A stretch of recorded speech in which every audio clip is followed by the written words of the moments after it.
Bienvenidos a su materia Programación para Analítica Descriptiva y Predictiva. En la sesión de hoy vamos a centrarnos en un modelo fundamental dentro del aprendizaje automático, la máquina de vectores de soporte, conocida por sus siglas en inglés como SVM. Esta clase tiene un enfoque teórico-práctico, por lo que revisaremos en esta sesión los fundamentos matemáticos y geométricos que sustentan este modelo. En el campus virtual o en Teams encontrarás el cuaderno que contiene los ejemplos reales de implementación en Python. Así que, continuamos. Los objetivos de aprendizaje de esta sesión es conocer cuál es la motivación e intuición geométrica de este modelo, así como cuáles son los fundamentos teóricos que representan la base conceptual de SVM. Asimismo, analizaremos precisamente la formulación matemática. Igual, exploraremos los tipos de SVM en términos muy generales y, por supuesto, una implementación práctica que encontrarás en el cuaderno. Antes de entrar de lleno a la formulación matemática de SVM, recordemos cómo se representa un objeto, ejemplo o instancia en Machine Learning. Recuerda, la información relevante de un objeto o instancia se representa de forma numérica por medio de un vector, donde cada componente corresponde a una característica o atributo. Este vector recibe el nombre de vector de características o atributos. Debido a ser que es un vector, se puede representar en un espacio de n dimensiones, donde cada dimensión corresponde a una característica de los datos o un componente de este vector. Por lo tanto, cada instancia, cada objeto, como en este caso una flor, se puede representar en dicho espacio como un punto. Este espacio recuerda que se llama espacio de características. A partir de este espacio de características, nosotros podemos construir un clasificador que antiguamente se le conocía como clasificador geométrico, un término que ya no se suele utilizar. Este clasificador geométrico toma decisiones basándose en la posición espacial de los datos dentro de dicho espacio, que es un espacio cartesiano.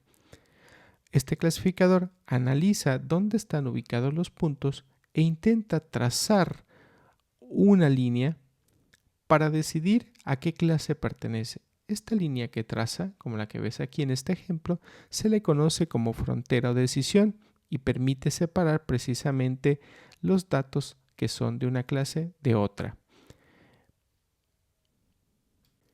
Un clasificador lineal es el clasificador más sencillo.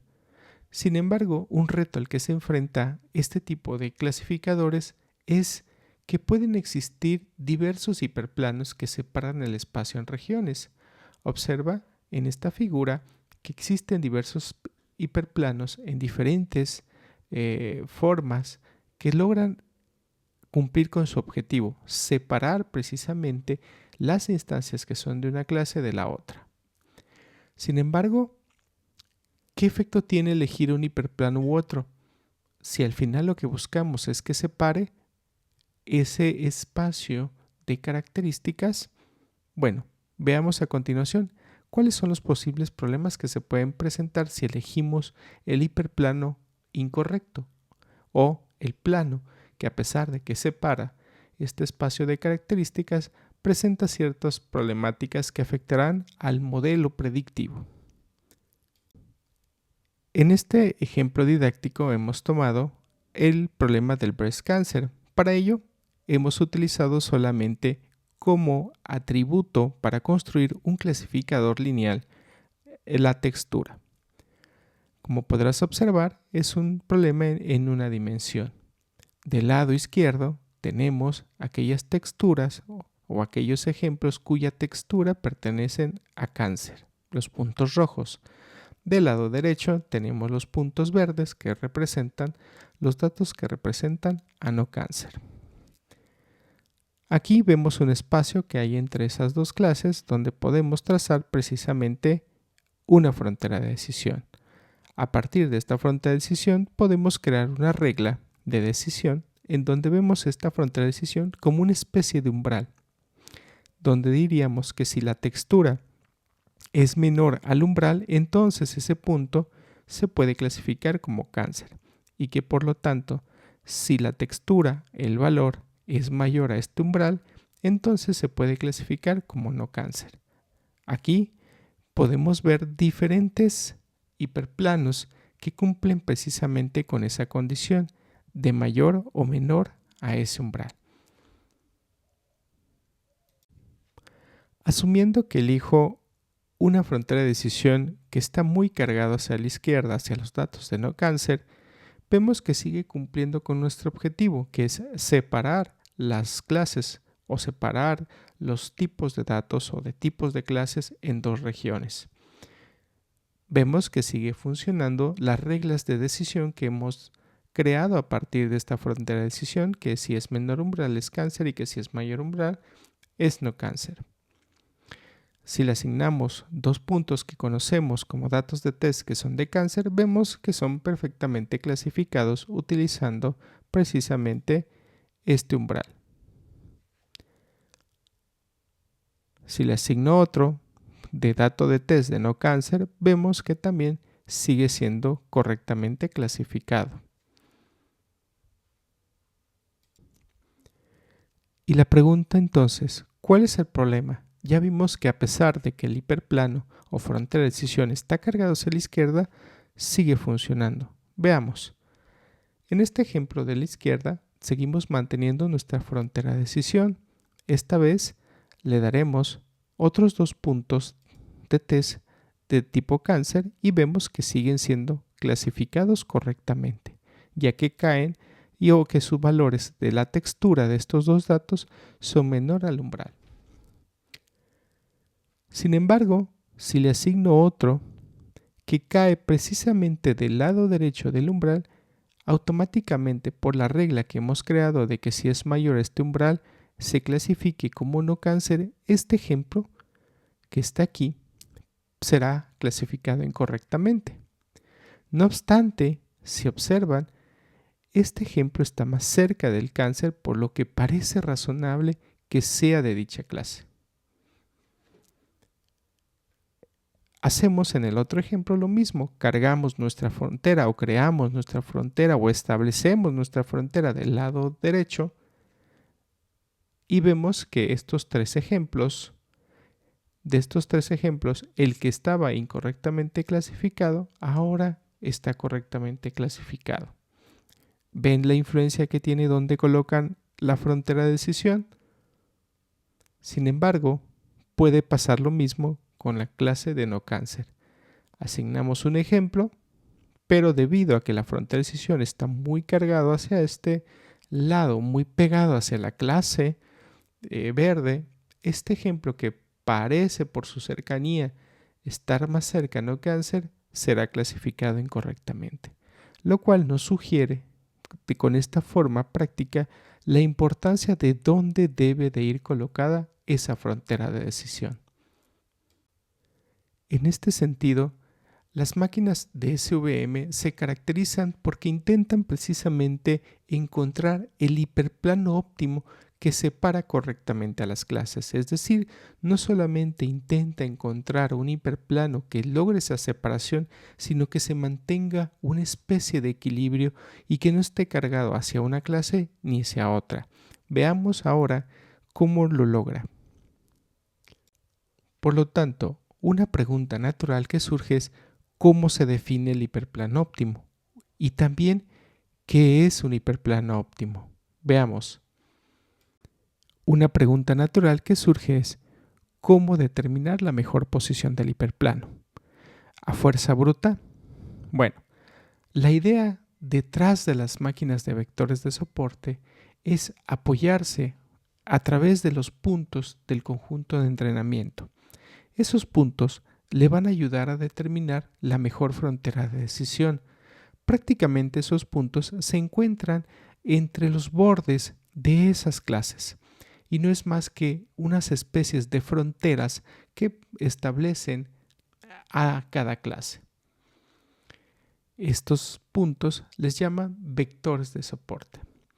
Y así, estos vectores de soporte, observen que me crea un espacio entre ellos.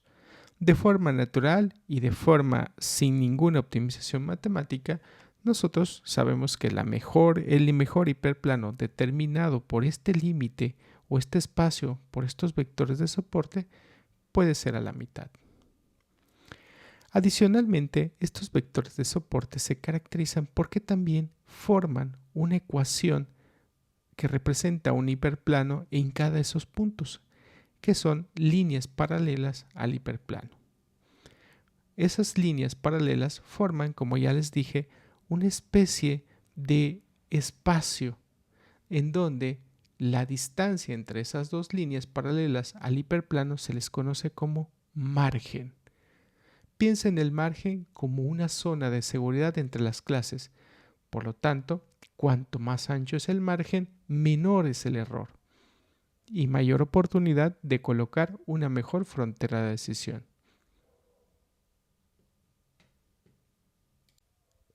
El margen, por lo tanto, es la distancia entre el hiperplano que queremos ubicar y las muestras más cercanas a los hiperplanos que definen los vectores de soporte. Observa que aquí está el hiperplano que queremos localizar y los vectores de soporte también tienen una línea paralela que va a este hiperplano.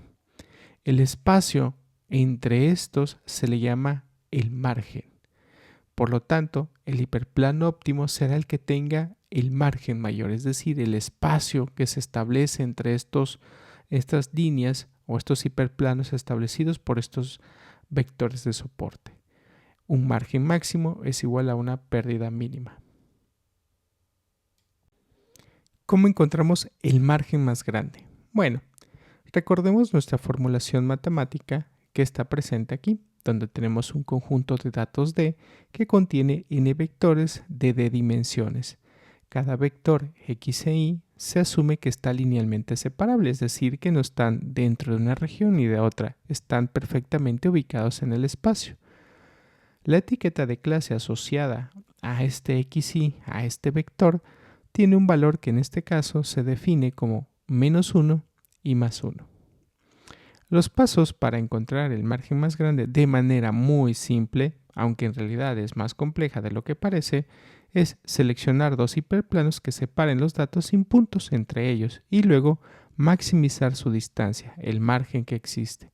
La región delimitada por esos dos hiperplanos será el margen más grande posible. Brevemente, el hiperplano, que es lo que al final busca una máquina de vectores de soporte, se puede definir como una combinación lineal de los componentes del vector X con una serie de coeficientes numéricos W, que son los vectores de peso y que son los que determinan precisamente la inclinación de este hiperplano.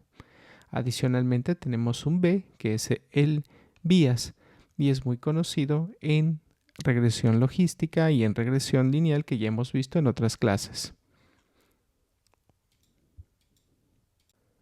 En general podemos hablar de que queremos definir tres tipos de hiperplanos.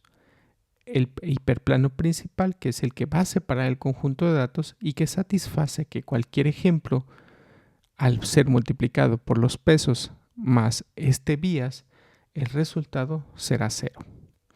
Así como otros dos hiperplanos que están definidos, recuerda, por los vectores de soporte, que también separan los datos y que se representan con estas ecuaciones.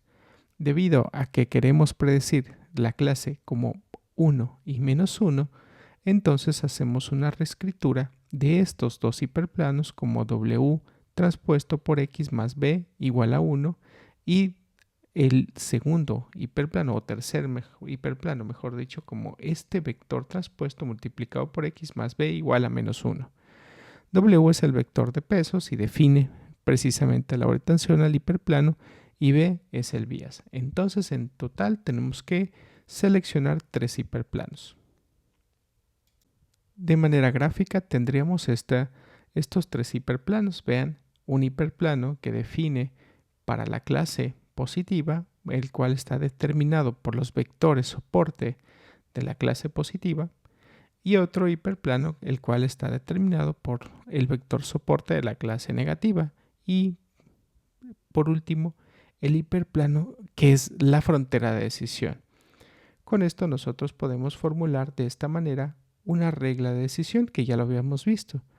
Si la respuesta al obtener el dato multiplicado por esto es mayor o igual a 1, podemos clasificarlo como de la clase positiva, que está por aquí, y si es menor o igual a menos 1, entonces es de la clase negativa.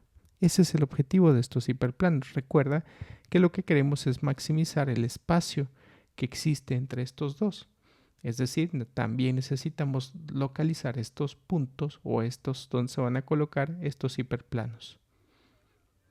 Es importante tener en cuenta que los hiperplanos que nos van a ayudar a determinar el espacio en donde va a ir colocado se deben de cumplir con ciertas restricciones.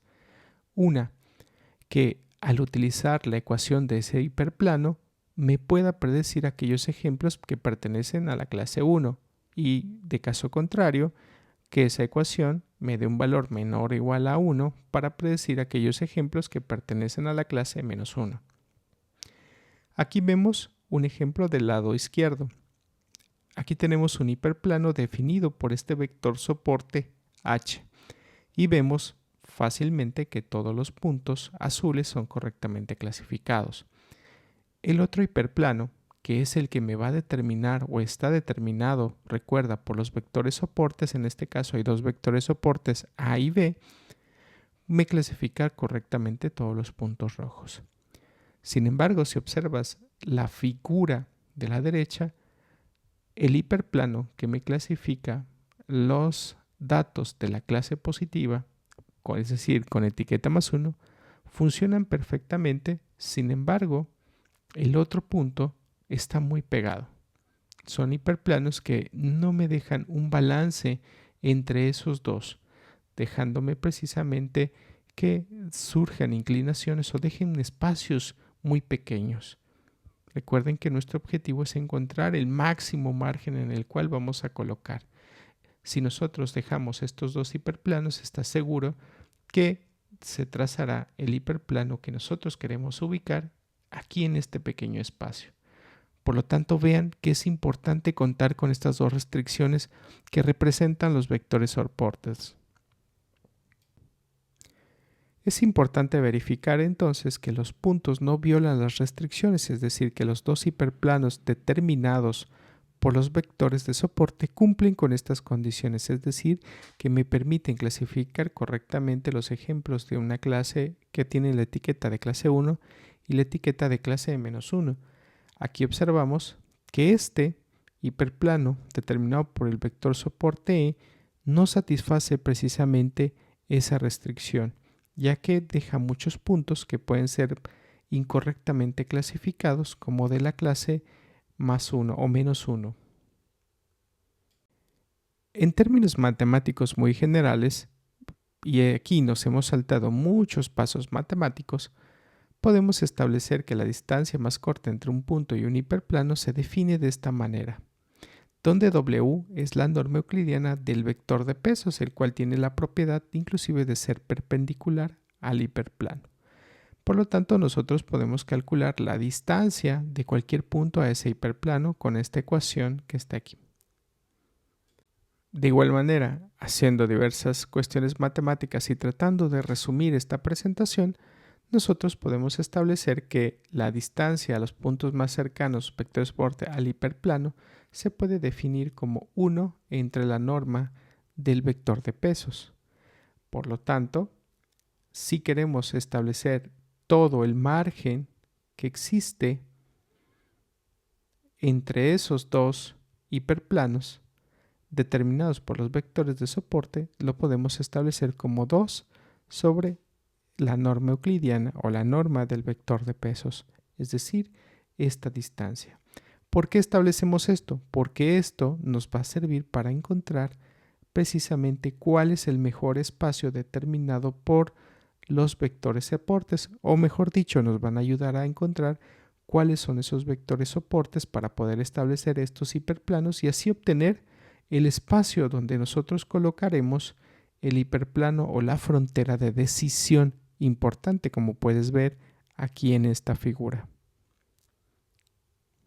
Y aquí es súper interesante esto, porque lo que nosotros queremos entonces es minimizar esta ecuación, es decir, minimizar este espacio sujeto a una serie de restricciones.